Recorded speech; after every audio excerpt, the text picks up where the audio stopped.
구독, 좋아요. 예, 1부 시작하겠습니다. 박상규 시사평론가님 나오셨습니다. 어서 오십시오. 안녕하세요. 예, 먼저 최면에 관련된 소식 전해드렸는데요. 서울신문의 카메라에 잡혔던 그 축임 관련해서 피감기관, 언론사 관계자들이 100만 원, 930만 원 입금했던 내역, 보좌진에게 텔레그램을 받다. 이거 소식 전해드렸는데 어떻게 보셨어요? 엄청 다급했구나. 예. 그러니까 이게 이 국회 본회의장에서 스마트폰 좀 안 해야 되거든요. 왜냐하면 지금 당한 사람이 한둘입니까? 가까이는 그 이춘석이 주식거래 보좌관 거 가지고 들어가서 하다가 걸렸고 열거할 수 없을 만큼 많아요. 그러니까 이제 그런 걸 보면 웬만하면 화장실에 가서 하든지 좀 자기 의원실에서 하든지 해야 되는데 이게 다급한 거라. 지금 난리가 나고 같은 편 안에서도 공격을 받고 이러니까 돌려줄 거 지금 빨리 돌려줘야 되겠다 이런 거예요. 네. 그래서 국회 본회의장에서 할 수 없이 스마트폰을 꺼내놓고 누가 보는지도 의식하지 못할 만큼 그런 거 신경 쓸 겨를이 없다. 저는 그렇게 그 멘탈을 분석을 합니다. 네. 그래서 이제 거기서 이렇게 막 누르면서 이제 보좌관에게 지시를 한 거예요. 그런데 서울신문의 카메라 기자의 주민에 딱 걸려든 겁니다. 아까 얘기하시던데 저거예요. 930만 원을 서둘러 돌려줬어요. 그런데 이 가액이 딱 나옵니다. 네. 100만 원이 공정가 같아요. 100만 원 기준점이에요? 종편 관계자가 한 2명, 종편이래 봐야 4개 중에 어디라고 하니까 다 아실 일이고 또 저기 안 찍혔다고 해서 종편 관계자 나머지 2개 회사는 안 보냈을 것이냐. 100만 원씩 다 보냈다고 봐야 돼요. 그다음에 대기업 주로 100만 원. 그래서 930만 원을 일단 돌려줘라. 그런 거고 그 당시 18일이었죠. 국정감사 기간 중에 국회 사랑제.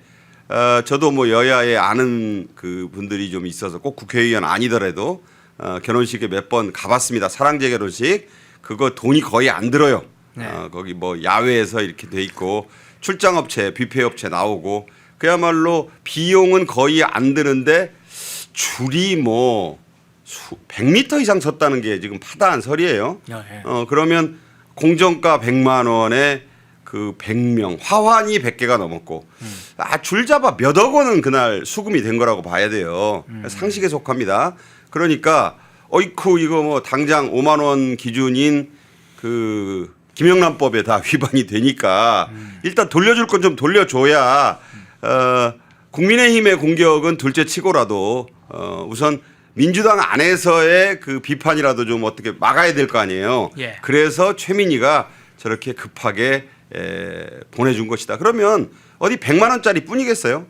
자기 말로는 이름 모르는 사람들 것부터 돌려줬다 그러는데 이름 모르는 거 돌려준 게 거의 1,000만 원 가까이 되니까 그리고 또 서울신문 기자가 찍은 게 저거지 그 다음 판이 있을 줄 또 누가 압니까? 몇 개 판이요? 아니, 당연한 거 아니에요? 예. 그러니까 짧게 찍힌 게 저 정도다. 캡처된 거죠. 예. 그렇게 보자면 얼마나 다급했으면 국회 본회의장 안에 앉아서 찍히는 것도 상관없이 저렇게 돌려주라고 지시를 했을 거냐.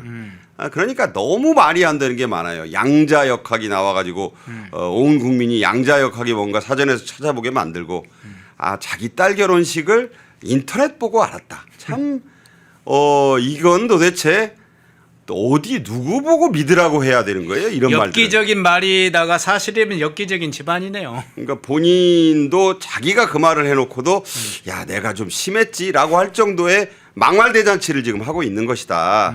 이렇게 보니까 이것은 깔끔하게 얘기하면 그냥 고발 대상입니다. 고발을 해야 되고 지금 박수현이 얘기했잖아요. 부동산 전수조사하자고. 예. 전수조사를 저거부터 해야죠.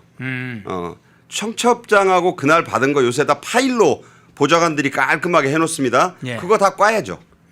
그거 까서 다 공개를 해서 도대체 얼마냐. 부의금 총액이 얼마냐부터 좀 국민들이 궁금해하지 않겠어요? 국회 과방위원장이 자기가 맡고 있는 상임위원회의 국감기관 중에 피감기관 등이나 그 관련 업체 정부기관 방송사로부터 챙긴 돈은 도대체 얼마인가? 일각에서는 몇 억대는 가볍게 나오는데 그 몇 억이 이제 몇 억인지도 궁금하고 예. 거기 낸 분들 뭐 이름이야 뭐 공개 안 되겠습니다만 종편사 2개가 저는 눈에 들어왔어요. 아 그래요? 아, 종편 아니 뭐 기사에 나오잖아요. 네. 종편사 2명 네. 100만 원씩. 그러면 지상파도 뭐 100만 원씩. 그러니까 100만 원이 그냥 기본이에요, 기본. 100만 원씩을 다 줬다. 그리고 그날 줄 서서 거기 낸 분들 중에는 당연히 최민희가 이름을 모르겠죠. 그리고 기관은 500만 원까지 낼 수 있어요. 예. 그러면 뭘 합니까? 쪼개기를 해야 돼요. 쪼개기는 유명한 수법이거든요. 그러면 한 기관이 500만 원을 쪼개려면 그 기관의 직원들이 연하무명은 또 그 국회 사랑제에 줄을 서야 돼요. 그러겠네요. 자, 그분들 생각은 어땠을 것이며 내가 참 이거 내 돈도 나도 모르겠는 그런 최민희 과방위원장 딸 결혼식에 줄 서서 축의금 내고 참 신세가 처량하게 느꼈을 텐데 아마 이런 광경을 보고 확 다 공개됐으면 좋겠다라고 생각하지는 않을까. 자, 이 거짓말을 웬만큼 해야 돼요. 그 웬만큼 해야 사람들이 거짓말도 개그 소재가 되는 건데 이건 개그 소재도 아니다 이렇게 말씀드립니다. 예, 모렴치한 뻔뻔함의 극치를 보여주는 것 같습니다. 최민희. 자, 최민희 문제는 좀 간단하게 좀 이야기하고 넘어가겠습니다. 자, 본 주제로 한번 넘어가 보겠습니다. 자, 중요한 건 지금 트럼프 대통령이 한국에 지금 최후 통첩을 한 상황인데 그 전에 어제 저녁에 속보 나온 거 한번 좀 먼저 보겠습니다. 말레이시아, 캄보디아와 무역협정을 타결했다. 어디가요? 미국이. 자, 아세안 회의에 지금 트럼프 대통령이 참여했는데 말레이시아, 캄보디아 무협정 체결 이 소식이 먼저 전해졌네요. 어떤 의미로 해석을 하시나요? 한마디로 이제 사우스 코리아 빼고 다 했다 이런 얘기예요. 트럼프 대통령이 26일부터 1박 2일간 이제 아세안 말레이시아 쿠알라룸푸르에서 열리지 않습니까? 거기 간 목적은 뭐 여러 가지가 있겠지만 이 무역 협상의 그 주 상대국이 동아시아에도 많아요. 네. 이 아세안 개최국인 말레이시아, 베트남, 그 말썽 많은 캄보디아, 태국 다 이런 나라들 있잖아요. 네. 그런 나라들하고 일괄해서 싹 체결을 했다는 거예요. 그거 확실하게 하려고 이번에 갔다. 그렇게 볼 수 있는데 내용에 공통점이 하나 있어요. 네. 뭐냐면 이 나라들이 대개 이 쌀을 주식으로 하는 그 우리나라 분들 잘 아시죠? 알랑미라고 안남미. 네. 그 좀 찰기는 좀 없는데 요새 많이들 드세요. 우리나라에서도 이거 재배한다는 말까지 나오는 이 쌀이 우리보다 훨씬 더 주식인 나라입니다. 그러니까 뭐 우리가 지금 쌀 때문에 뭐 지금 뭐 쌀 소고기 못 연다고 지금 하는 게 뭐 국익이라는 말로 상치시키고 있는데 이 나라는 진짜 국익이에요. 진짜 그렇잖아요. 이 나라는 그 기후가 아주 그 고온 다습한 나라라서 2모작, 3모작이 가능합니다. 그렇죠. 그러니까 뭐 여러분 중학교 시절부터 이 세계지리 배우면 다 나오잖아요. 네. 근데 이 나라들과 쌀 시장의 추가 개방을 다 약속받았어요. 트럼프 대통령이. 저는 그게 가장 눈에 들어와요. 그리고 뭐 이 나라는 규모들이 좀 작아서 그렇지 700억 달러의 대미 투자. 뭐 2천억이나 뭐 3,500억은 아니지만 다 약속받아요. 그리고 쌀 시장 개방을 거의 무제한에 가깝게 추가로 약속을 받는다. 비관세 장벽을 속속 낮추는 걸로 합의를 받는다. 이런 내용이 다 지금 보도가 됐어요. 네. 그러면서 미국에서 물건을 참 많이 삽니다. 보잉기 30대, 60대 그 나라의 그 어떤 국부의 크기 그 달러와 보유액을 따지면 파격적인 미국산 제품 보잉기를 30대, 60대 뭐 이렇게 막 사주는 걸로 다 계약을 했고 미국산 무기 구매 한마디로 여기에서 트럼프 대통령은 이 아세안에 가는 목적 중에 주목적이 그 나라들과 조인트 스테이트먼트 공동 정상 간의 이 성명을 통해서 이걸 다 문서화하러 가는 거예요. 쉽게 얘기해서 거기에 사인하러. 그게 다 수금이 되는 거예요. 지금 수금 여행이다 이게 한마디로. 예. 그래서 우리가 좀 주목해봐야 될 것 다시 한번 말씀드리지만 미국 제품들 많이 샀고 LNG 산 것도 나오고 그다음에 대미 투자금 700억 달러 그 나라 수준에서는 대단히 많은 겁니다. 그 지금 말씀드린 나라들 그다음에 쌀 문제를 우리보다 훨씬 목숨줄처럼 아는 이 나라들에서 미국산 쌀을 사주기로 그 나라는 더 날릴 거 아니에요. 네, 네. 미국산 쌀을 왜 사줍니까? 그러나 국가 이익을 위해서 그렇게 사주기로 한 것들을 트럼프가 확약을 문서로 받으러 간 것이다. 자, 이렇게 말씀드립니다. 예. 자, 언론에 그 농수산물만 좀 제가 이야기를 드리면 미국 말레이시아의 경우에는 쌀을 포함한 미국 농산물에 대한 광범위한 시장 개방을 합의했다. 그리고 캄보디아도 미국이 부과한 상호관세 19% 유지하면서도 미국산 공산품, 농산품에 대한 비관세 장벽을 완화하기로 했다. 이렇게 합의를 했다고 그러죠. 태국은 농산품 약 99% 품목에 대한 관세를 철폐하기로 했다. 그냥 100%한 거예요. 야, 그러니까 이제 지금 말씀하신 것처럼 농산물은 뭐 수입 개방하면 안 된다. 뭐 이런 것이 철칙이 아니고 농산물도 자유롭게 사실은 개방화되는 흐름의 추세가 지금 다 있는데 지난번에 쌀과 소고기 뭐 농산물 절대 수입 안 돼. 이게 사실은 우리 발목을 잡는 거 아니냐 이런 문제 제기가 됐는데 우리 아세안과는 좀 다르군요. 그러니까 지금 말씀하신 대로 예. 국가 이익에 반하는 협정은 절대 안 한다가 지금 이재명 정권의 이 계속되는 메시지잖아요. 예. 자, 그러면 저 나라들 말레이시아, 태국, 베트남, 캄보디아 이런 나라는 쌀이 목숨줄이라고 말씀드렸잖아요. 우리는 사실 우리도 물론 쌀의 쌀 생산 농민들이 많습니다만 예전과 다르잖아요. 네. 젊은이들 하루 세 끼 중에 쌀밥 안 먹는 끼니가 많잖아요. 쌀이 좀 솔직히 남아도는 나라 아닙니까 우리나라가? 그래서 또 양곡관리법에 의해서 나라 돈으로 쌀을 다 사주고 그 손실 보전 해주겠다고 지금 이재명 정권이 다 이미 법도 통과시켜 놨잖아요.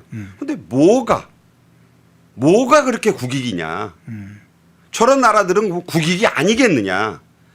소탐대실이란 말이 있잖아요. 저런 나라들도 미국에다 돈 그렇게 막 없는 돈에 700억 달러씩 투자하고 보잉기 막 30대 60대씩 사주고 쌀 시장 미국산 쌀 누가 솔직히 지금 말씀드린 국가들은 미국산 쌀 잘 안 먹어요. 네. 그래도 미국산 쌀의 99%를 연다잖아요. 이 99%가 그냥 100%지 그 말이 좋아 99%지 다 열잖아요. 그러면 저 나라 국민들은 생각이 없고 저 나라 국민들은 반정부 시위를 안 합니까? 왜 발목을 잡는다는 거예요. 발목을 누가 잡아요? 농민들이 잡는다? 정권이 스스로 잡는 거 아닌가 저는 그런 생각도 해봐요. 그러니까 이게 무슨 얘기냐. 정말로 큰 국가 이익을 좀 생각해야 될 때가 아닌가. 저 나라 사람들이 뇌가 없는 사람들이 아니거든요. 저 나라 정상들은 국가 이익을 모르겠습니까? 이 점을 좀 우리가 심각하게 따져보는 그런 그 기사예요. 이 기사가. 예. 트럼프가 아세안에 간 이유. 아세안 정상들이 트럼프와 전부 공동 그 성명으로 이걸 다 문서화해 주는 이유. 미국에서 더 큰 걸 받아야 되겠다. 지금 말씀드린 대로 19% 관세율이잖아요. 그렇죠. 자, 19%면 우리가 지금 미국에 그 합의가 안 돼서 내고 있는 게 25%. 합의가 되면 15%로 내린다는 거 아닙니까? 예. 그럼 19%면 그 중간쯤이잖아요. 그러면 저 나라의 그 경제적인 어떤 그 능력으로 따지면 19% 많은 관세입니다. 그런데 그 19% 관세라도 빨리 타결을 해야 더 큰 손해를 안 보겠다는 그런 절박한 필요성이 있으니까 이렇게 하는 거 아니에요? 저 나라 중에 캄보디아 들어있는 거 보세요. 예. 캄보디아는 대표적인 친중 국가입니다. 아시잖아요. 예. 그 중국하고 지금 손을 꽉 잡고 지금 범죄 소굴이 돼가고 있는 나라인데도 캄보디아 정상도 훈센과 그 아들도 지금 트럼프하고 그런 어찌 보면 국익에 약간 반하는 협정에 사인을 한다는 거 아닙니까? 좀 이런 것을 사실 보도를 하면서 우리가 어떤 점에서 지금 며칠 안 남은 경주 에이펙에서 지금 거의 사인은 안 한다고 지금 알려졌어요. 오늘 뭐 이재명도 그 블룸버그에 공개된 26일자 인터뷰 보니까 사인 안 합니다 이번에. 안 하는 걸로 이미 보도가 됐더라고요. 예. 그런 것들을 좀 따져봐야 된다. 자꾸 그 상업적 합리성 그다음에 뭐 말끝마다 국가 이익 하는데 그게 과연 진정한 대한민국의 이익이냐 특정한 정파 특정한 지역으로 한 표심을 바라보는 이익인가 이것을 좀 따져보자 이런 얘기입니다. 예. 자, 구체적으로 좀 들어가 보겠습니다. 트럼프 대통령이 관세 무역 협정에 대해서 타결에 매우 가깝다 이렇게 입장을 밝혔죠. 예. 지금 기사 보십시오. 한미 협상 타결에 매우 가까워. 그들이 준비가 된다면, 그러니까 한국이 준비가 된다면 나는 준비됐다. 이렇게 직접적으로 입장을 밝혔어요. 여러 해석이 있더군요. 어떤 차원에서 일단 해석을 하십니까? 트럼프의 말에는 항상 우리가 좀 잘 행간을 읽어야 되는데 그들이 준비된다면이에요. 예. When they are ready and I'm ready. 두 번째 ready는 그거는 사인할 준비를 나는 하고 있는데 근데 전제가 있잖아요. 이재명이 준비가 돼 있는가를 묻잖아요. 그러니까 저거는 타결에 매우 가깝다는 건 자기 피셜이에요. 나는 이미 할 얘기를 러트닉을 통해 다 했네. 김정관 뭐 김용범이 왔다 갔다 벌써 2번이나 했잖아요. 최근에. 네. 할 얘기 다 했고 전달할 거 다 전달했으니까 사인을 할 그 준비가 됐냐? 그러면 경주에서 사인한다. 그러나 그걸 이제 very close라고 표현한 거예요. 근데 지금 아니라고 하잖아요. 지금 오늘 이재명이 블룸버그 통신에 보도된 그게 오늘 공개됐어요. 불과 몇 시간 전, 1시간도 안 됐네요. 이미 미리 사전 인터뷰를 했고 이게 아세안 가기 전에 인터뷰한 내용이라고 봐야 돼요. 그게 뭐냐? 어느 것도 합의가 안 됐다고 하잖아요. 투자 재분 방식, 투자액의 규모, 모든 이견에 가까워지지 않았다. 합의되지 않았다. 자, 그러면 뭐냐? 사인 안 한다는 소리예요. 그렇게 돼 있기 때문에 트럼프의 저 말은 일종의 그 협상을 위한 선빵. 그러니까 이제 준비됐어? 준비됐나? 입 딱 다물어라. 뻔치 날아간다. 이런 얘기예요, 지금. 그런데 안 한다잖아요. 그리고 위성락이 어제 KBS 오전에 저는 못 봤고 나중에 이제 서면으로 된 걸 봤더니 거기서도 그런 얘기 하잖아요. 이견차가 분명하다. 네. 그래서 견해차가 이견이 분명하다. 그래서 사인이 좀 어렵다고 어제 KBS에서 그랬더라고요. 그러면서 한 얘기가 이제 그 정상회담에서 3가지 단계가 있어요. 네. 제가 쉽게 말씀드릴게요. 1단계 이 조인트 스테이트먼트예요. 공동 선언. 자, 이건 물 건너 갔어요. 예. 2단계 MOU예요. 양해각서. 이거는 대통령이나 또는 강요급 이상이 사인하는 여기까지가 공식 문서인 거예요. 이걸 해야 관세가 내려가요. 근데 이것도 아닌 거라고 지금 김용범도 MOU 아니라고 뭐 오보라면서 막 반박했죠. 위성락도 어제 MOU도 안 될 것 같다고 그랬어요. 그럼 3단계. 어제 위성락이 그러더만요. 소위 팩트 시트. 이걸 이제 합의문이라고 우리말로는 번역을 합니다. 예. 그냥 사실관계를 적은 문서예요. 이거를 보통 3가지 등급이 있어요. 이 중에서도 A 등급, 양쪽이 다 쓰는 거. 이게 조인트 팩트 시트라 그래요. 위성락이 이 얘기를 했죠. 그다음 B급, 한쪽이 쓰는 거. 각자 쓰는 거죠. 근데 그게 이제 미국이 쓰는 게 다르고 한국이 쓰는 게 달라요. 그러면 C 단계, 그냥 우리만 쓰는 거. 지금 보니까 B, C 사이예요. 근데 이거는 아무 법적 기속력이 없는 보도용, 이게 언론 보도용 보도자료입니다, 이게. 근데 이게 원래 7월 달이나 8월 달에 썼어야 되는 거예요. 7월 달 백악관 그 미팅 때, 그 다음에 8월 25일 날 있었던 그 트럼프 이재명 회담 때 이게 팩트시트라도 나왔어야죠. 강유정이 한 얘기 있잖아요. 합의문도 없이 잘 된 회담이다. 필요 없이, 합의문도 필요 없이. 그때 그 합의문이 이 팩트시트 말하는 거예요. 그거 안 나왔잖아요, 합의문이. 그러고 예. 3달 가까이 된 거 아닙니까? 예. 그런데 위성락이 뭐라 그랬느냐, 어제 KBS에서. 잘하면 조인트 그 팩트시트가 나올 수 있을 것 같고 안 되면 한쪽이 정리해서 낸다. 근데 이게 뭐라고 말씀드렸습니까? 법적 구속력이 없다고요. 이거 언론 보도용이라고. 그리고 한미가 동시에 팩트시트를 쓰는 건 대단히 이례적입니다. 그 정도 될 거면 MOU를 써야죠. 근데 MOU 안 쓴다잖아요. 그래서 이번 경주 회담은 이재명의 오늘 아침에 보도된 블룸버그 통신 인터뷰, 어제 KBS에서 나가서 한 위성락의 말, 그에 앞서 김정관, 김용범이 미국 갔다 와서 한 말들을 전부 종합해서 볼 때 결론, 경주 합의는 없다. 경제 합의는 없다. 네. 자, 그런 점은 좀 구체적으로 한번 살펴볼까요? 그러면 자, 김용범 정책실장이 러트닉 상무장관 협상을 한 후에 귀국을 했죠. 무박 3일을 뭐 일정을 보냈다. 뭐 이렇게 이제 이야기도 하고 있는데, 자, 김용범 실장이 이렇게 이야기했어요. 일부 진전은 있었지만 핵심 쟁점에 대해서는 양국의 입장이 팽팽했다. 제목도 그래서 한미 아직 핵심 쟁점 입장 팽팽 이렇게 달려 있는데, 자, 에이펙 지금 정상회의 앞두고 사실상 마지막 협상이라고 볼 수 있었던 이 김용범과 러트닉, 김정관과 러트닉 뭐 이런 협상이 사실상 이제 협상이 안 됐다는 건데, 협상이 안 된 문제도 그렇지만 핵심 쟁점이 계속 지금 부각되고 있어요. 그 말씀드린 대로 250억 달러 8년 분할이냐, 150억 달러에 13년 할부냐, 그 얘기를 이제 조선일보가 그저께 보도했어요. 예. 그 다음 날 김정관 보고, 아니 조선일보가 그 단독으로 보도했던데 그 내용 맞아요? 그러니까 제가 구체적으로 확인은 못 드리겠지만 오른쪽에 안경 쓴 고개 숙이고 있는 사람 아니에요? 예. 상당히 비슷하다 그랬어요. 고위 관료가 제 기자 경험에 비춰보면 확인해 준 겁니다. 그 숫자까지, 아니 숫자 아니면 아니다 그래야죠. 그 아시잖아요. 나는 기자 경험상 그러면 다 씁니다. 맞다는 소리구나. 그 맞다는 얘기예요. 자, 그런데 150억 달러 13년? 아니 13년이면 정권이 어떻게 됩니까? 이재명 대통령 어떻게 되는 거예요? 네. 이거 보장을 할 수가 없는 기간이에요. 미국이 한참 양보한 게 250억 곱하기 8입니다. 그 8년도 모르는 거잖아요. 네. 나머지 4년이 어떻게 될지 미국이 불안할 수도 있는데 지금 한국이 못 낸다.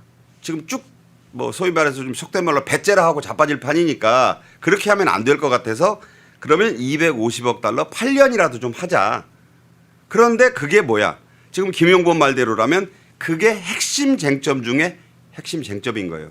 그게 아직 입장이 팽팽하다? 아니 지금 며칠 남았다고 팽팽합니까? 아직도 평행선이에요. 이게 벌써 딱 와서 만나야 되는데 만나기는커녕 팽팽하다? 저게 어제 입장이니까 지금 팽팽한 데서 한 발짝도 진전이 없다는 소리예요. 그럼 나머지 뭐 여러 가지 무슨 이슈가 뭐냐. 그다음에 논의돼야 될 게 2천억 달러 분할 기간. 그다음이 소위 말해서 상업적 합리성이라고 이재명이 자꾸 표현하고 있는 수익 배분 문제. 이거 일본하고 한 게 딱 어떻게 돼 있느냐. 투자금을 회수할 때까지 5대5. 투자금이 회수된 다음에는 미국 90. 그다음에 일본이나 뭐 이건 한국이 되겠죠. 10%. 네. 자, 이 조건을 이미 일본이 모델로 딱 확정해 놨어요. 이거 굉장히 큰 거예요. 9대1. 그러니까 이거에 대해서 합의 안 됐다는 거잖아요. 쌀이니 쇠고기니 뭐 기타 등등은 전혀 합의가 안 됐다는 거예요. 합의가 된 게 아니에요. 그냥 결렬이라고 해요. 지금 이게 결렬. 그런데 며칠 남은 상태에서 반전이 있을 수도 있으니 그 언론 보고 끝났습니다 할 수는 없잖아요. 그래서 저기 두 번째 줄에 뭐라고 나와요? 끝까지 노력. 저거 하나만 안 소리고 예. 그냥 갖다 붙인 얘기다. 이렇게 볼 수 있기 때문에 예. 자, 그러면서 김용범이 쓴 말 저 빨간 글씨 한번 다시 보세요. 날은 저물고 갈 길이 멀다. 저게 누가 한 말이냐. 중국 고사에 나오는 오자서가 한 말입니다.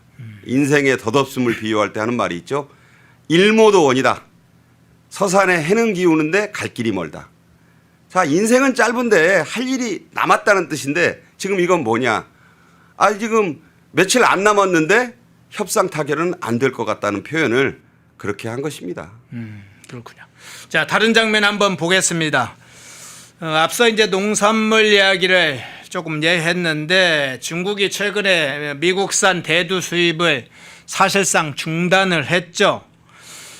이 여파인가요? 한미 간 관세 협상 테이블에 대두 이 수입 확대 문제가 새롭게 떠오르고 있는데요. 미국에서는 미국산 대두 문제에 관해서 제기를 했다. 한국에서는 이 문제에 대해서 검토를 안 한다.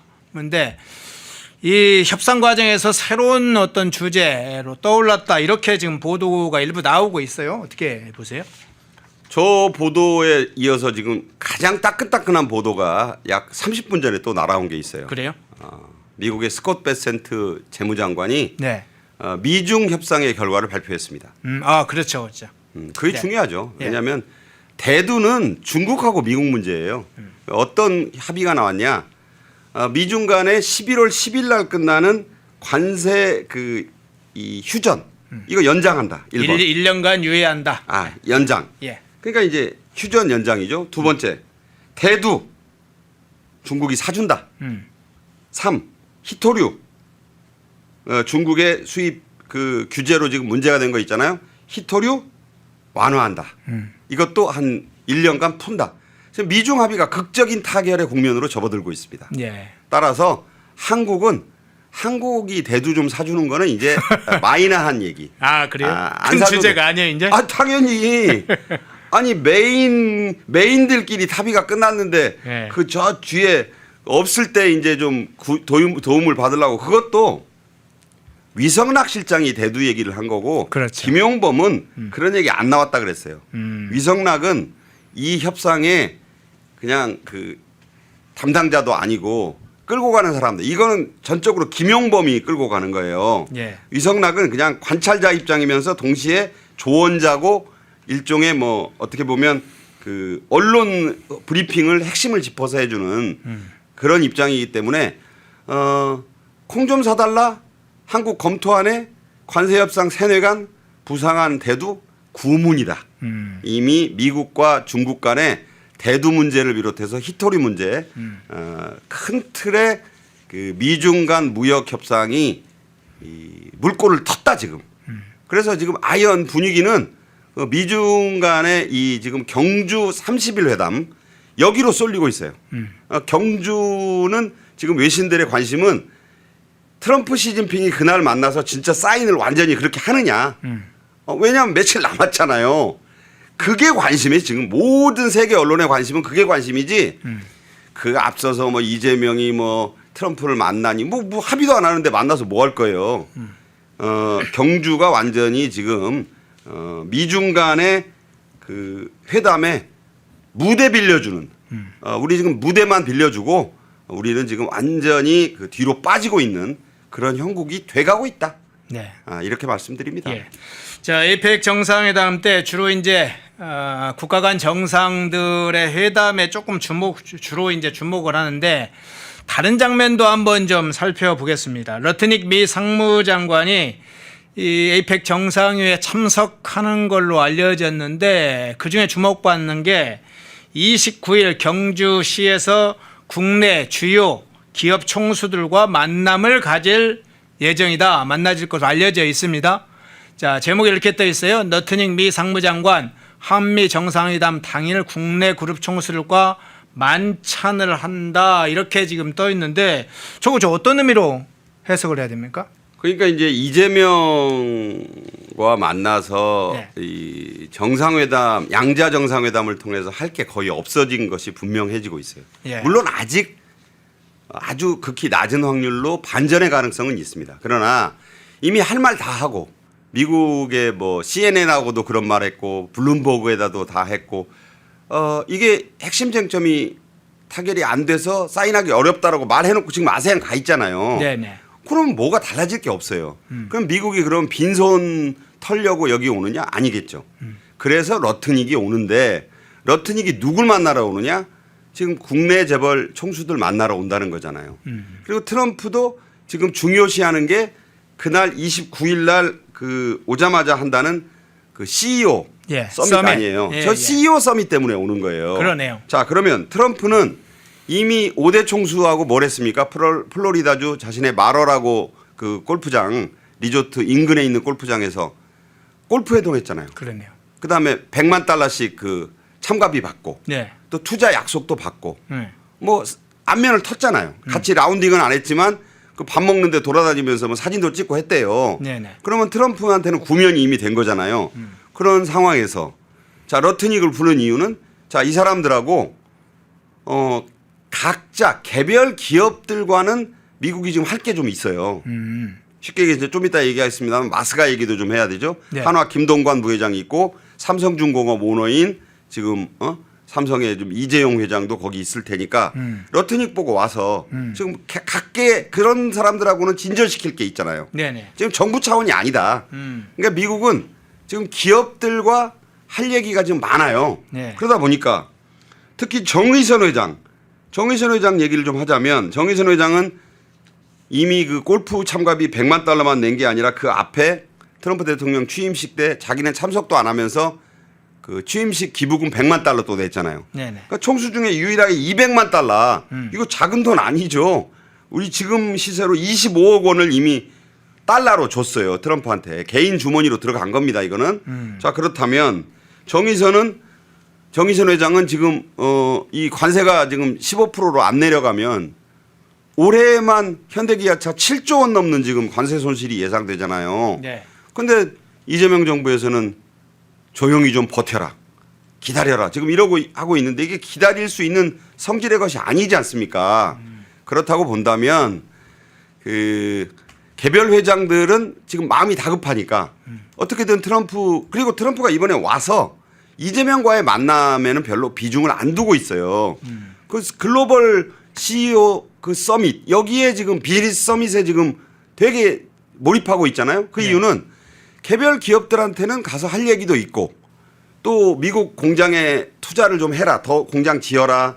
투자액을 늘려달라. 그러니까 정의선 회장도 그런 쪽으로 이미 투자 추가 약속 등을 막 하려고 지금 하는데 거기에 대한 좋은 장이 마련됐으니까 거기에 러트닉도 오고 트럼프도 거기에 굉장히 신경을 쓴다는 거 아닙니까? 네. 그러니까 오히려 양자회담보다 저 글로벌 비즈니스 서밋 저 자리가 저 트럼프에게는 지금 한국 경주에 오는 이유가 된다.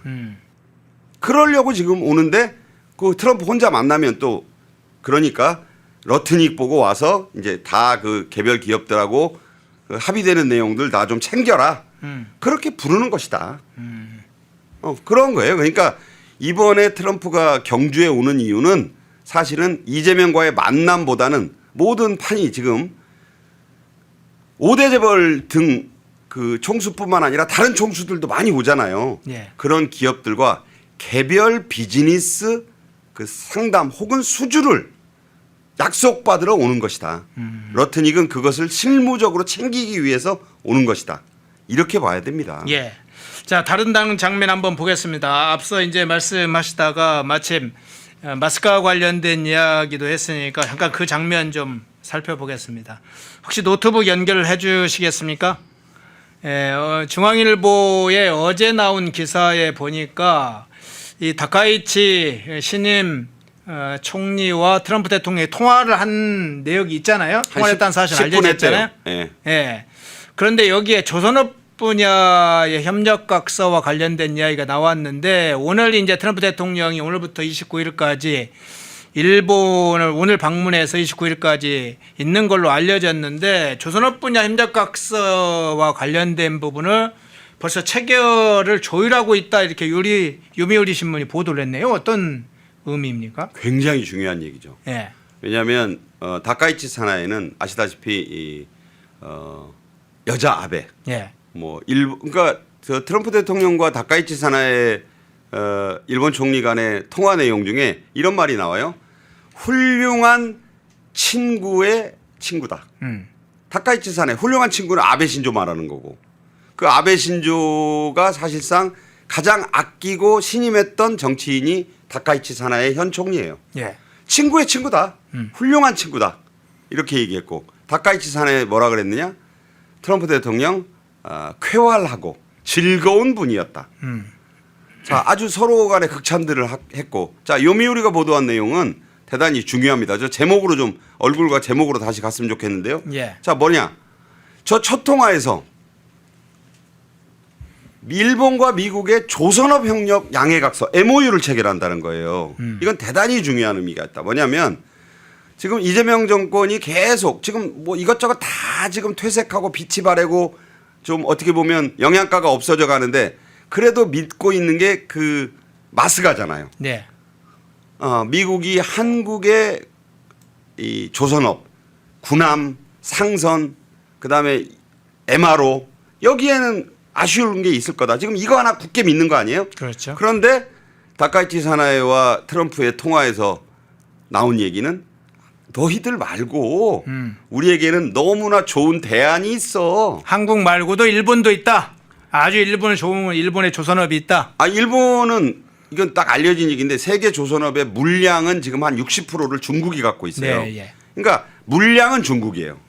그런데 고급 조선 분야, 소위 정교한 그 고부가가치 선박 제조, 또 이거 건조, 그 다음에 그 여러 가지 그 수리 보수 이런 거는 중국이 못해요. 거기는 그냥 그 물량만 쳐내는 데고, 그거는 한국 아니면 일본, 일본 아니면 한국인데, 지금까지는 그 트럼프가 한국이 가성비가 좀 좋고 납기도 잘 맞추고 같은 값이면 다홍치마라고 한국하고 하려고 했잖아요. 그거는 이제 윤석열 정부 때, 윤석열 전 대통령 때도 그런 게 시작이 돼가지고 한덕수 전 총리에게도 그 얘기를 했던 그 기억이 나시지 않습니까? 네. 그렇다면 한국하고 하려고 했어요. 그리고 이제 이재명 정권으로 바뀐 뒤에는 김정관이 마스가란마를 만들어 가지고 판넬 만들어 러트니 그 사저에까지 들고 가서 마스가란마를 그때 만드는 거 아니에요. 예. 그래서 이제 이재명 정권이 거기에 목을 맸는데, 트럼프 대통령 입장에서는 이거 봐라, 자꾸 딴소리하고 배째라로 나오네. 그게 더 이상 마스가에 관해서도 이재명 정권에게 목을 맬 필요가 없다라고 생각을 하고, 조금 비싸고 예. 조금 좀 까다롭긴 하지만, 그래도 일본이라는 좋은 대안이 있으니까 지금 일본하고 손을 잡겠다는 거예요. 간단히 말하면. 그럼 우리 마스가는 자칫하면 속빈 강정이 될 수밖에 없어요. 지금 제가 볼 때는 저것도 트럼프의 거래 기술 협상의 전략입니다. 뭐냐면 그래도 트럼프가 우리 아니면 마스가 할 수 있어? 라는 게 이재명 정권과 당국자들의 생각이잖아요. 그래 왔죠. 약간 오만하게 보이게끔 행동도 자, 했죠. 거기에 대해서 예. 정문일침. 예. 아니거든. 정신 차려라. 라고 지금 미일 간에 지금 그런 양해각서 체결 얘기가 오갔다. 그럼 2박 3일간 머물면서 마스가를 뛰어넘는 자스가 아니겠네요. 마스가를 일본판으로 만들면 어떡할 거예요, 이제. 그걸 지금 하겠다고 하면서 그 2박 3일에 만약 저런 게 체결이 되면 우리나라 어떡합니까? 마스가? 우리나라 마스가는 이제 이런 거예요. 그러니까 까불지 말고 빨리 사인해라는 게 트럼프의 또 압박이기도 하고, 또 하나 물량 배분에 있어서 일본한테 알짜 다 몰아주고, 우리는 뭐 당초에는 원래 우리 한국에 한 100 주려고 하던 거를 70이나 60 일본 주고 우리한테 한 30, 40밖에 안 주면 그게 속빈 강정 아닙니까?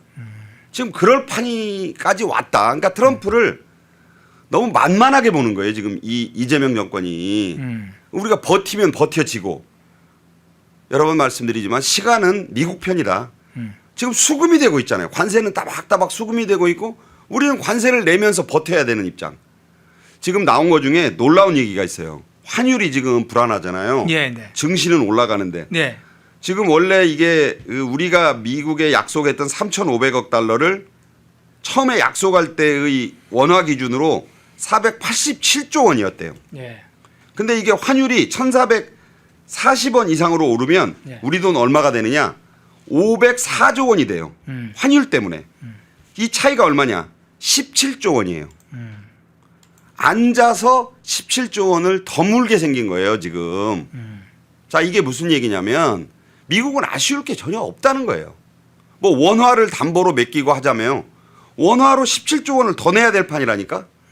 그럼 17조 원이면 어떤 돈이냐? 소비 쿠폰에 13조 원 들었어요. 소비 쿠폰 한 번 더 발행하는 거 전 국민 상대로, 그것도 뭐 못 받은 사람 많잖아요. 거기에 4조 원 더야. 이러는 판국이다 지금. 이 상황에서 마스가마저 뭐 속빈 강정 내지는 일본을 택해서 미국이 그 물량을 그쪽으로 몰아준다? 지금 HD 현대중공업이 그나마 미국 그 군함 입찰에 지금 들어간다고 보도가 나왔어요. 예. 자, 물량이 확정된 게 아니에요. 입찰에 들어간다는 거잖아요. 그럼 입찰에 HD 현대중공업만 들어가겠어요? 일본 그 회사들, 조선업 쟁쟁한 회사들도 입찰에 참여할 거 아니에요. 입찰 결정을 누가 합니까? 미 해군이 할 거 아니에요. 미국 전쟁부가 할 거 아닙니까?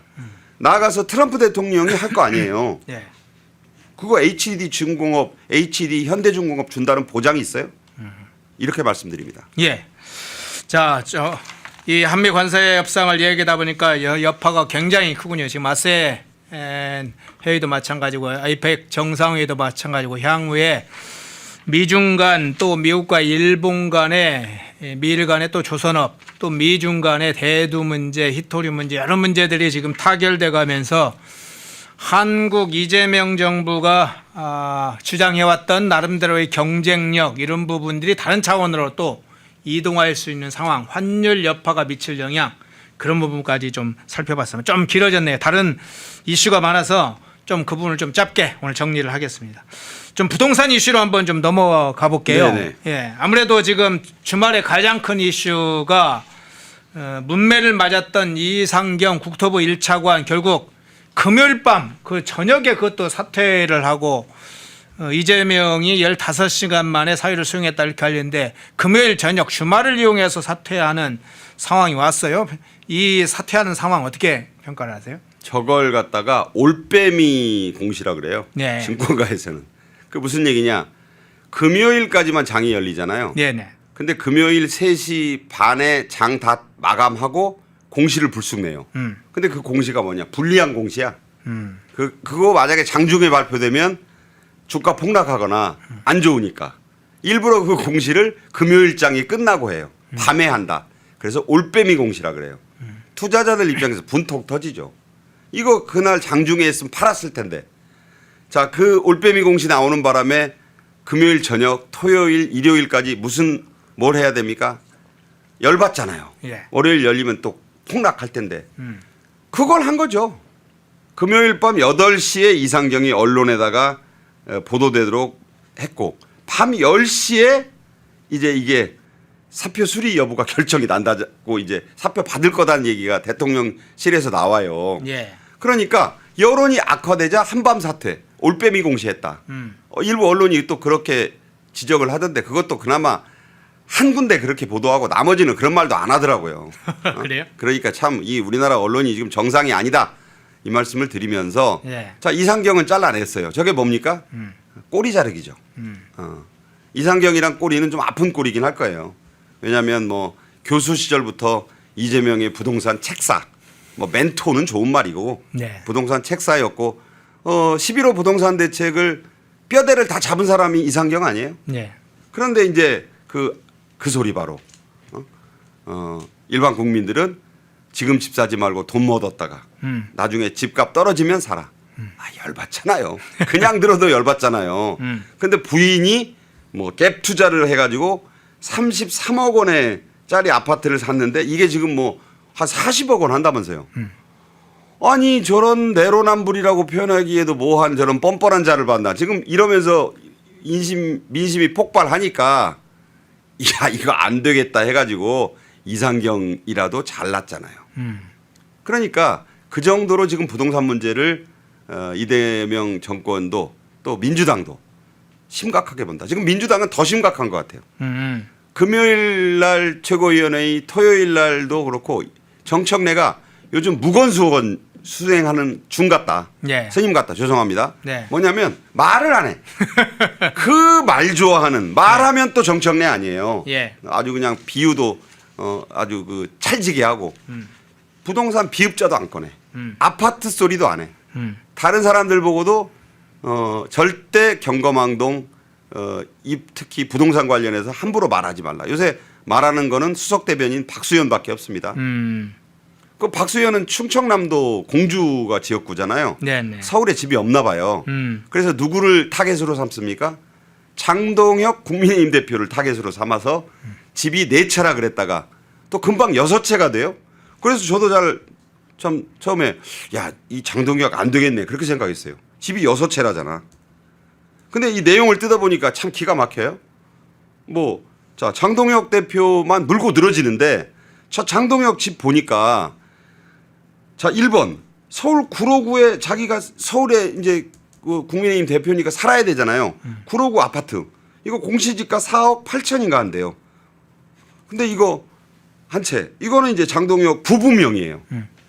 그다음에 진짜 장동혁 대표 명의로 된 거는 충남 보령 보령 아닙니까 그쪽 지역구? 예. 거기 94세 되신 노모 계신다면서요. 이 노모가 사시는 잠깐만요. 농가주택. 그래서 지금 이제 섞여가지고 여러 얘기 되니까 이제 일단은 장동혁 대표 사진들 좀 준비를 해주시죠. 예, 장동혁 대표 그러니까 지금 그 저것 얘기를, 그것 예. 좀 띄워줘. 장동혁 대표 먼저 이야기를 좀 할게요. 지금 장동혁 대표가 주택 6채 8억 5천만 원 이야기를 했고 그 주택들 사진들 한번 좀 띄워놔 주시죠. 예, 이야기하시죠. 예. 예, 그러니까 네. 저도 꼼꼼히 봤어요. 이걸 네. 이제 뭐 비판을 하든 논평을 하려면. 그런데 그 노모 주택이 3천만 원도 안 돼요. 그러면 박수현이 곧바로 뭐라고 저 집인가 봐요. 어머니 네, 네, 사시는 집 네. 깔끔하게 정리는 됐지만 농가 주택이 그렇죠. 한 2,900 얼마?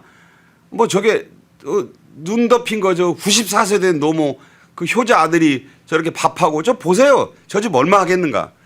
저 집까지 합쳐서 장동혁이란 이름이 들어간 집은 2채인데 부인이 아까 구로구 아파트 절반 갖고 있으니까 1.5예요. 1.5채. 저게 뭐 2,800만 원인가 뭐 얼마라고 그러죠? 3천만 원도 안 되고 솔직히 예. 그 정도 하지 않겠습니까? 예. 저도 저런 시골에 가면 저희 그 집이 있어요. 그리고 저희 삼촌이 사시는데 네. 그건 2천만 원도 안 한다고 그래요. 예. 자, 그렇다면 4억 8천을 자꾸 박수현이 뭐라고 그럽니까? 공시지가 말고 시가로 까라. 그 시가로 까봤어요. 7억 3천만 원 한대요. 올라가서. 그러면 나머지 4채는 뭐냐? 전부 부인 명의야. 근데 부인도 자, 여의도에 오피스텔 하나가 있는데 그거 1억 8,700인가? 그 오피스텔 하나 있어야지 장동혁도 어디 잠을 자지 그 모텔에서 사면서 할 수 없잖아요. 네. 그러니까 그런 거 부인 명의 오피스텔 하나 있고 또 어디 조그만 아파트 하나 있고 그거 얼마 안 되더라고. 그다음에 제일 코미디는 5번 6번 주택으로 나오는 부인집. 돌아가신 친정아버지가 물려준 건데 지분의 10분의 1, 또 한 채 지분의 5분의 1. 자, 그래서 다 한번 합쳐봤어요. 예. 시가로. 예. 11억 원이 안 돼요. 11억 원이 안 되면 복기왕이 그랬잖아요. 15억 원 미만은 서민 아파트다. 서민이에요, 우리 아니, 장 그러니까 대표가 그거에 따르면 서민이네요. 천민이지. 천민이에요, 불가촉 천민. 불가촉은 아니고 그냥 15억도 안 되지. 네. 그러니까 시가로 따져도 10억에서 11억 원 정도밖에 안 되지 않습니까? 네. 그 복귀한 기준으로는 말만 6채지 지분까지 해서 서민 중에 서민이네? 저 국민들이 보실 거 아니에요. 그러니까 보다 못한 이준석이 한마디 하지 않습니까? 예. 개혁신당에. 난 정말 그 원래 말 잘하는 친구지만 이번에 깜짝 놀랐네. 이렇게 말했습니다. 마이바흐. 그것도 한번 띄워주시죠. 벤츠 타고 예. 다니면서 예. 남의 집 마당에 중형차 서울 구로구 아파트 얘기하는 거예요. 네. 시가로 7억 3천만 원짜리 부인 공동명의 경차 저기에 빠져 있는 거 있죠? 오토바이 자전거 부인 경운기도 이 얘기를 해줘야죠. 94살 노모 사시는 거는 그거는 예. 오토바이 아니면 자전거 아니겠습니까? 좀 좋아요. 경운기 같은 거 수준이잖아요. 예. 그거 보고 벤츠 타고 지나가는 민주당 의원. 그러니까 지금 거기에 비유되는 게 누구예요? 김병기가 국정원 공무원 할 때부터 사서 했다는 아파트 40억 원이 넘어요 지금. 예. 그거 한 채. 자, 이재명 대통령 부부가 분당에 갖고 있는 50평대 아파트. 나 이거 안 찾아봤습니다만 못해도 40억 원 하지 않을까요? 최소한 30억 원 후반대 할 거예요. 그거 한 채 갖고 있는데 이런 그런 조합들 가지고 있는 6채 가지고 비난을 한다? 아니 이거는 좀 국민들이 그냥 지지하는 당을 떠나서 비교해 보시면 박수현이 좀 그런 공격을 하고도 좀 머쓱하지 않을까 싶어요. 예. 좀 본질이 한참 벗어난. 그러니까 그만큼 지금 11호 부동산 대책의 부메랑은 심각한데 공격할 건 없고 이거 채수 더해 보니까 6채 말 되네? 그럼 그냥 아무따 공격을 하는 거 아닌가. 좀 달아보고 하자. 예. 저울에 자. 좀 달아보고. 예. 다른 문제 좀 한번 가보겠습니다. 앞서 얘기가 나왔으니까 그 문제도 마저 다루겠습니다. 정청래가 11호 부동산 대책 발표 이후에 국민들의 민심은 폭발하고 있는데 상당히 당황했나요? 팔짱만 끼고 있나요?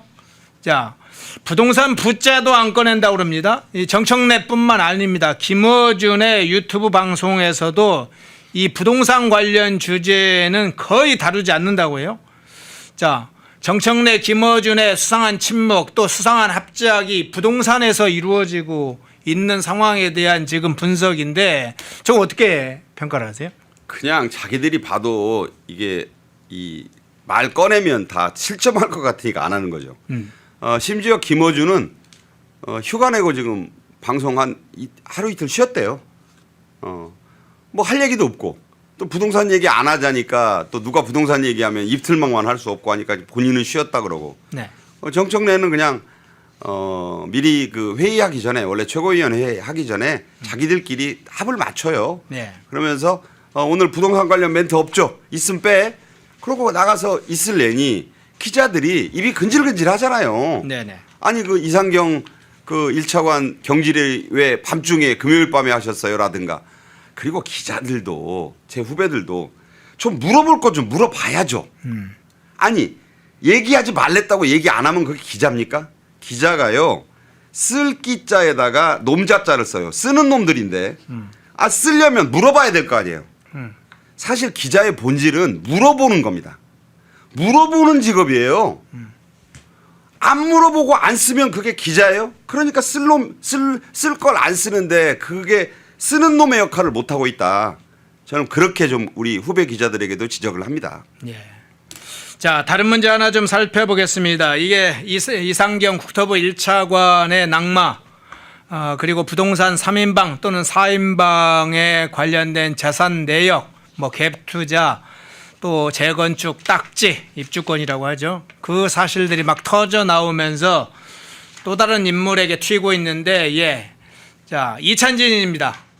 이상경 낙마 불통, 대통령 최측근 이찬진 금감원장에게 튀나 이런 이야기가 좀 지금 퍼지고 있는데 지금 이찬진 재산과 관련해서도 저는 지난번에 나왔었죠. 아파트 강남에 서초구에 두 채, 상가만 또 별도로 두 채, 뭐 현금 보유 여러 가지가 지금 나오면서 이찬진 금감원장 나왔고 문제가 돼서 지적이 되자 한 채는 자기 자녀에게 증여를 하겠다는 식의 발언도 하면서 여러 가지 논란이 퍼졌어요. 지금 불똥이 이찬진으로도 튀었네요. 이찬진으로 튀어야 되는데 이찬진을 예. 안 쓰잖아요. 언론이. 안 써요? 창동역 6채는 말도 안 되는 표까지 만들어 가지고 예. 옆에다 2천만 원, 3천만 원 지분의 10분의 1, 5분의 1. 아니 기자들도 그 표 만들면서 좀 창피하지 않겠어요? 예. 그럼 이찬진 그 재산 리스트도 같은 비중으로 좀 보도를 해야죠. 이런 게 진짜 재산이에요. 여기는 채수도 많고 하나하나가 엄청나요. 자, 보십시오.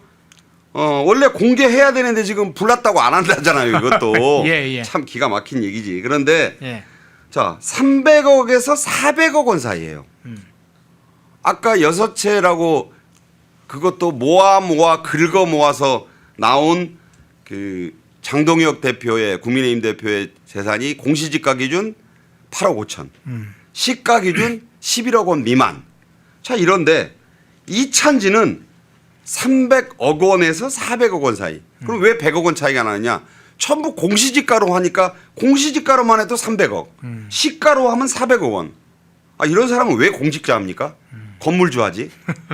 난 이런 생각이 들어요. 그러면서 자, 서초구 우면동에 아파트만 2채. 어마어마하잖아요. 자, 참여연대에서 활동할 때 참여연대가 어떤 곳입니까? 시민단체 운동하면서 부동산 정의 외치는 사람이 다주택을 갖고 있었어요. 자, 비판받을 거죠. 그 이전에 이미 아파트를 한 채 더 샀어. 아파트 수집가입니까? 아파트가 우표예요? 이렇게 손쉽게 사는 돈이 있으니까 현찰이 많으니까. 그다음에 문제가 되니까 정리하겠다 그랬어요. 처음에. 그럼 우리가 사전적으로 정리는 뭡니까? 남에게 파는 거잖아요. 그렇죠. 그렇게 받아들여야죠. 남에게 판다고 받아들여야지. 근데 알고 보니까 뭐야? 지 자식한테 증여한다며. 증여세 자기가 내는 거예요. 저런 사람들은 증여세 무서워하지 않아요. 이거 진짜 딴 나라 저 세상 얘기한다고요. 저런 사람이 참여연대를 거쳐서 이재명 정부의 정권의 금융감독원장을 하면서 부동산 얘기를 하고 있다? 금융감독을 한다?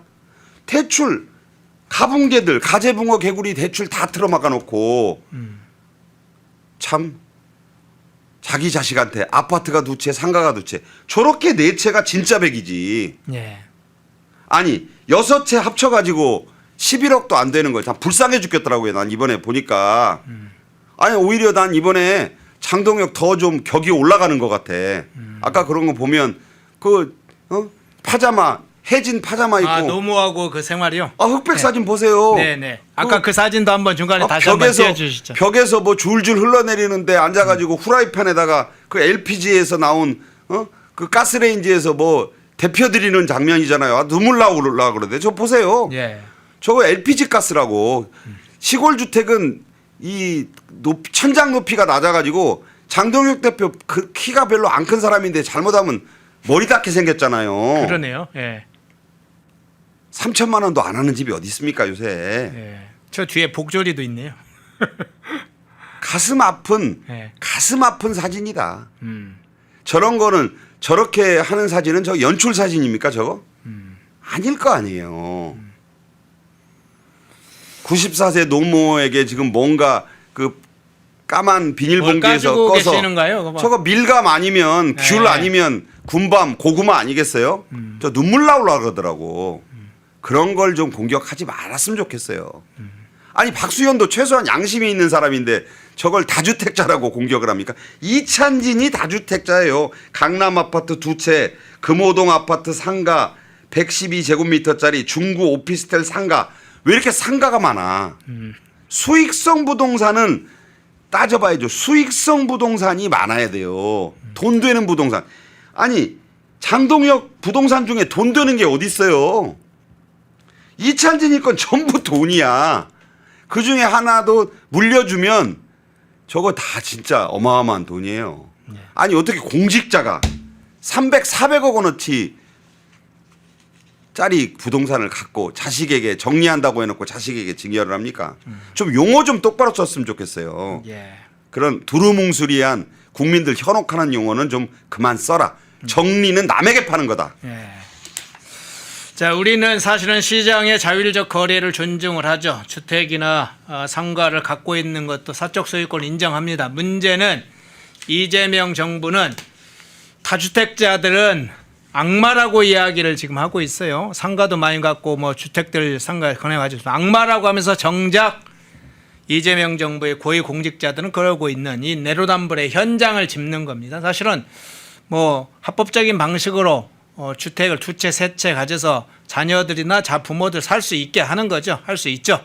상가도 정상적으로 구매해서 임대 내놓을 수 있는 겁니다. 그게 이제 시장 경제의 네, 문제는 이재명이 거꾸로 가고 있으면서 자신들은 정작 저런 모습을 노출하고 있기 때문에 지적하는 것이죠. 자, 마지막 장면 한번 이거 좀 짧게 살펴보겠습니다. 아, 예. 제님이 이찬진 400억 토 나오네. 아까 참여연대 어떤 분이 좀 관련해서 얘기해 주셨는데 그 놓쳤네요. 이야기할 기회를. 자, 환율 문제 잠깐만 이야기를 좀 드리겠습니다. 지금 환율 대비 원화 환율이 앞서 보니까 1432원인가요? 뭐 이 정도 나오던데 1434원인가? 뭐 달러 대비 지금 원화 가치가 지난달 대비해서 지금 10월 26일자 지금 보도입니다만 2.4% 원화 가치가 떨어졌다. 이런 이제 문제가 지금 계속 제기됐는데 환율 문제 지금 상황 어떻게 보세요? 아까 말씀드린 대로 심각하게 이를 데 없는 것이 지금 이제 환율이 계속 오를 수밖에 없는 게 네. 미국 측의 문제도 있지만요. 일본의 다카이치 사나의 총리가 지금 엔화의 약세를 부추기고 있습니다. 아, 예. 그거 명확하죠? 네네. 그랬다 보니까 자 미국, 일본이 합작으로 저렇게 나오면 원달러 환율은 치솟을 수밖에 없어요. 더군다나 이제 2천억 달러 이거 뭐 안 낼 돌이 없을 것 같아요. 지금 이제 쟁점이 뭐냐면 자 할부 기간이에요.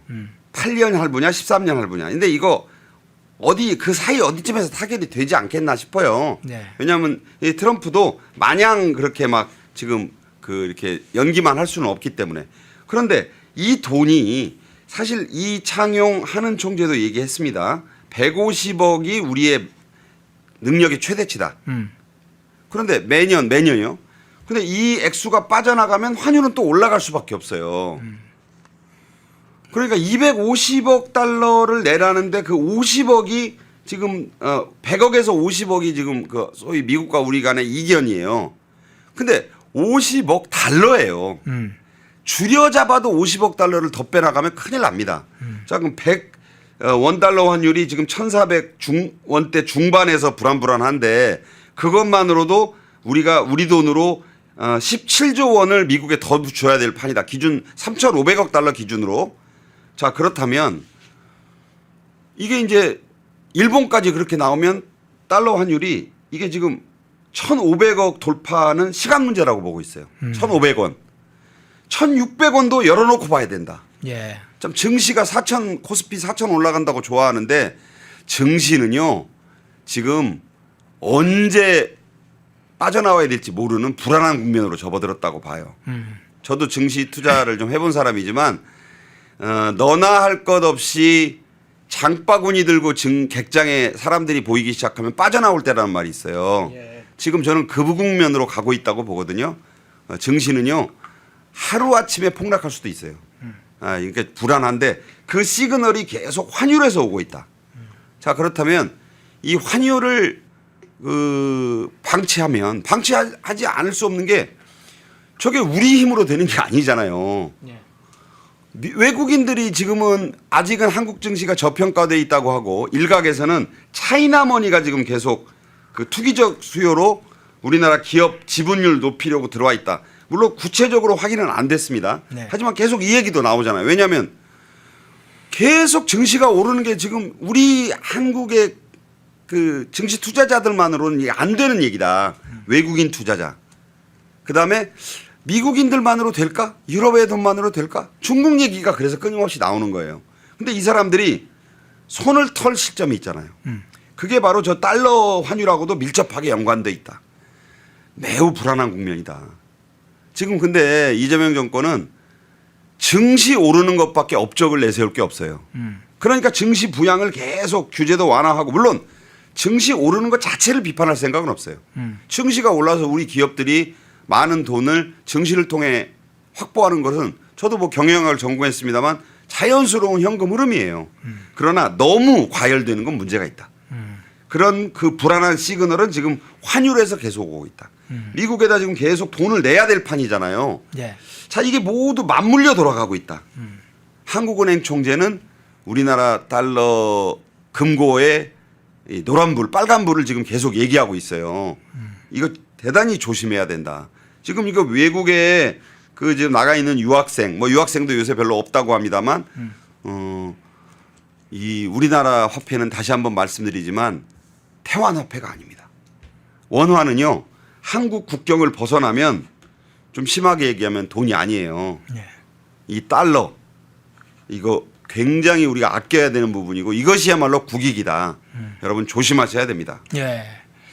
자, 환율 문제까지 좀 간단하게 좀 주요한 내용 좀 살펴봤습니다.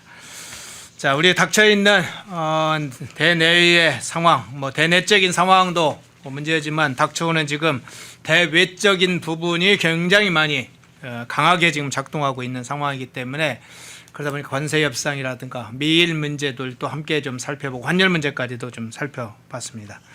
일부 박상규 시사평론가님이었습니다. 고맙습니다. 감사합니다. 펜앤마이크와 광동이 함께 준비한 초저분자 콜라겐으로 피부 속까지 촘촘하게 관리하세요. 하루 두 알로 피부 보습, 탄력 개선, 체내 흡수에 용이한 저분자 PC 콜라겐, 부원료 또한 탄탄하게 펜앤마이크 TV 단독 할인 1개월분 한 박스에 13,000원, 3개월분 3박스에 30,000원. 펜앤마이크 구독자 전용 댓글 상단 할인 링크에서 구매 가능합니다. 전화 문의는 1661-6915, 전화 문의는 1661-6915. 독립, 성장, 역전, 펜앤경제TV 권미란입니다. 8월 25일 매일 저녁 8시 경제독립 8시 라이브 방송이 시작됩니다.